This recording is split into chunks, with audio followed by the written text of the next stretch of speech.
How to save password on Google account. Let's jump right into the steps.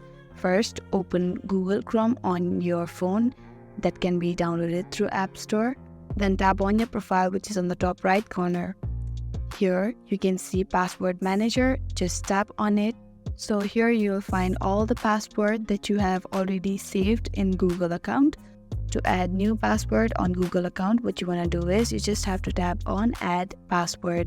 As soon as you do that, a pop-up will appear where you want to enter the site of the account that you want to save the password of, then username of the account, and finally the password of the account. After you're done typing everything, you want to tap on Save, which is on the top right corner.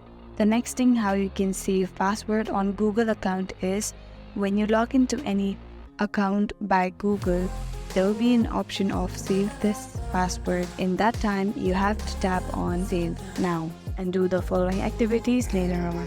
And that is how you can save password on Google account. I really hope this video helped you out. Thank you so much for watching till the end.